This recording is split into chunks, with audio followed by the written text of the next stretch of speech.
but anyway. So the whole purpose of this training is really to get you to know the process in dealing with sexual harassment in the workplace. And I developed this training years ago, in part because we found out that a lot of groups that were working in the DV sexual assault community had never heard of the EEOC, didn't know exactly what to do if somebody was sexually assaulted at work or sexually harassed at work, and didn't know what resources were there. And I've done this training for different coalitions around the country, Washington, Alaska, Nevada, and there's always somebody who says, wow, I wish I knew about your agency about 2 years ago when somebody came to my office and said, whoa, we have a problem and we didn't know what to do. So this is your chance to ask a lot of questions to Bryn and me about, how do you help somebody along? And our important thing here is how to document what a claimant has presented to you, as you're going to be the first responders, and you'll have to know what evidence is, or questions are relevant, but evidence is important.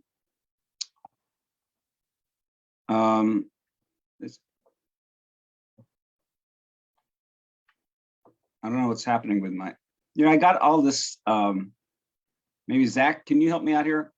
Maybe why don't you run the slide? I'm having a problem getting it to this other part of my screen here. Yeah, no worries, Bill. I'll go ahead and Okay. take over.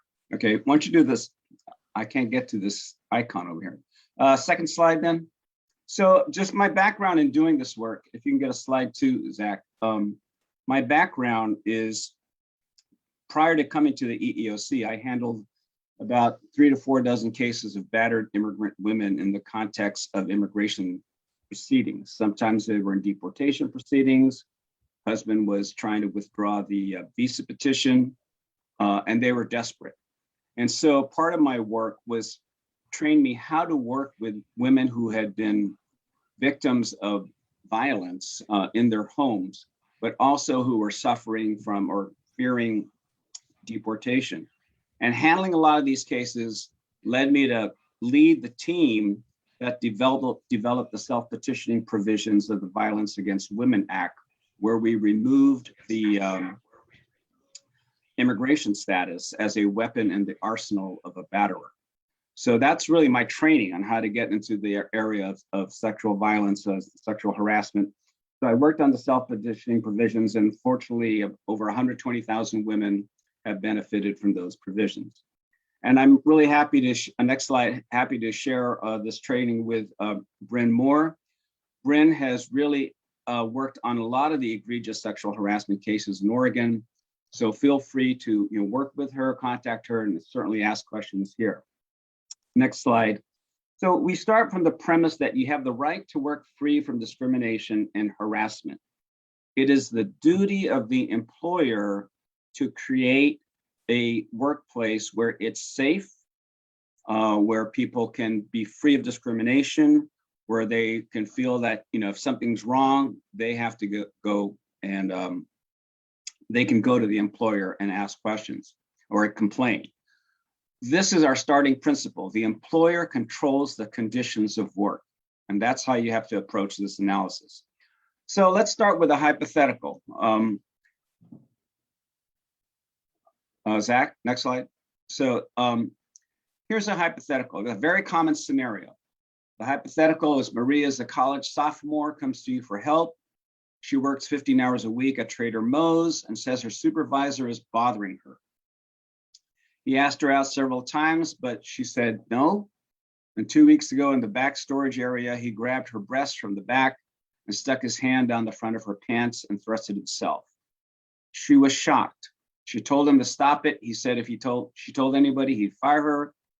You're the first person she's told this story to. She's terrified, but needs the job. Her parents are on disability income. She doesn't know what to do. She hasn't been able to study nor sleep. These facts actually are a version of a real case we litigated in Oregon. So she's come to you. What's your role and what would you do?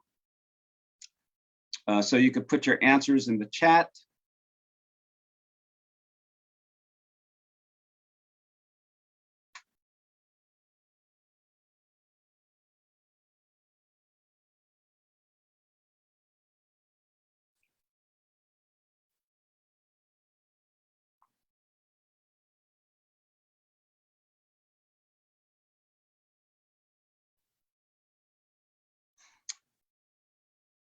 I see people saying help talk to HR if she feels safe. I would talk about options with her and follow her lead on what she wants to do. File a report with the police if she wants. And the one who said, person who said, tell her about her options, what options would you tell her she has?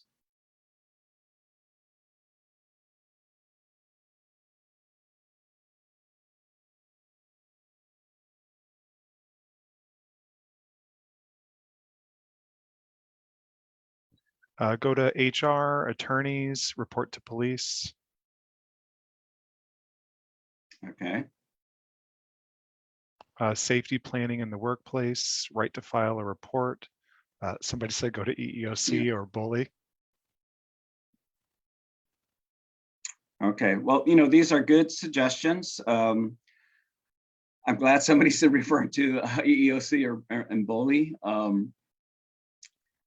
So in the case that we actually litigated called Wilcox Farms in Oregon, the supervisor brought a farm worker into the office, started propositioning her for sex, grabbing her breasts, and did stick his hand in front of her, inside her panties.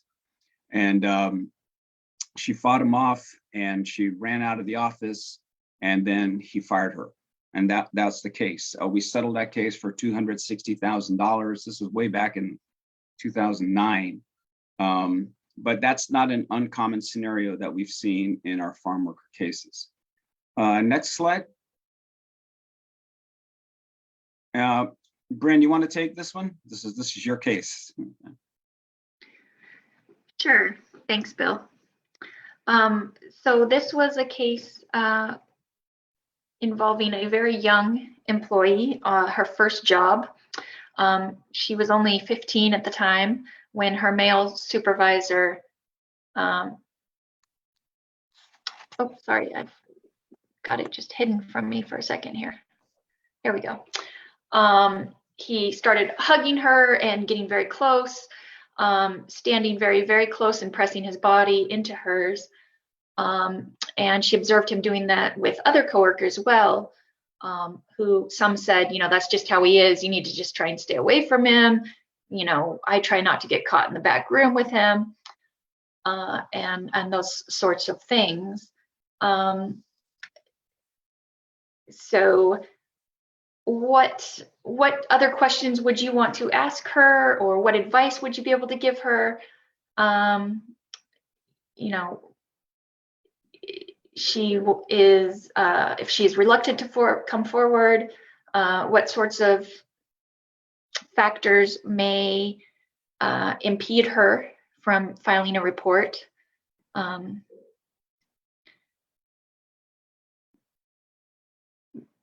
Bill, would you like me to go on and talk a bit about how this case came to the EEOC? Yeah, sure, that would be good. This is an Oregon case. Yeah, you should just tell us that. Yeah. So this young woman actually ended up quitting the job because of this supervisor's harassment. And when her mother pressed her on information for why she quit this job that seemed to be going so well, she finally confessed to her mother what was happening. And it was her mother who came to the EEOC and filed a charge on behalf of her daughter. She was very concerned. She also went to the police and filed a report. And at first, this was an anonymous charge. The girl's name was not mentioned. The mother was very concerned with protecting her identity as a minor. And that began our investigation. And then we ended up finding several other victims in this situation who had similarly young girls who were being submitted to this type of sexual conduct in the workplace. Most of them, it was their first job and they had no experience on, what to do in these situations or how to protect themselves. And eventually we were able to recover damages for not only this young woman, but 2 others who had been harassed in the same time period. Interestingly, this supervisor had a bit of a record. He was a registered sex offender. due to previous child pornography issues. And the employer just completely failed to protect its employees from his bad behavior. Even when they became aware of it, they still let him come back to work and continue harassing these young girls. Can I just ask the audience, is some of you have said, well, I would report it to HR. Have any of you ever gone and communicated to a claimant's employer on her behalf? Has anybody done that?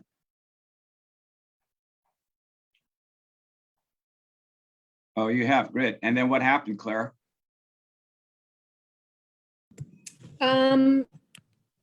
The couple times that I had a participant felt safe doing that, they seem to have a better HR. So it went well. I supported Good. her and they allowed me in the room. Wow. But the issue that I've come in the chat is that I've been told sometimes that like a person can't make a complaint if they haven't given the job place a chance, you know, take corrective action or do their own process, that the workplace isn't committing any violations, haven't been given the opportunity by the victim to address internally. But sometimes the survivor doesn't feel safe doing that. So I know I asked that and it looks like Zach, but I don't know if you have anything else you could add to that when HR doesn't feel like a safe place to go report. You want to comment, Bren? Or? Yeah, that is often an issue. You know, when a person is feeling harassed and they're not sure if going to HR is going to help, or they're even afraid that it might cause problems for them. And it is true that it helps with their claim, the strength of their claim, if they have tried to inform the employer of what is happening, but is not always required. Sometimes we are able to find evidence that the employer should have known it was happening. If managers had observed the behavior and failed to take action, if previous employees had complained about something similar and action was not taken, then we can establish that the employer had that knowledge and failed to correct the behaviors. So it is something that's good to encourage them to do, but it is by no means absolutely necessary in order to file a claim with either the EEOC or BOLI. If we have reason to believe that there was some other way the employer could have had notice, then we could continue to investigate that and see where it leads us.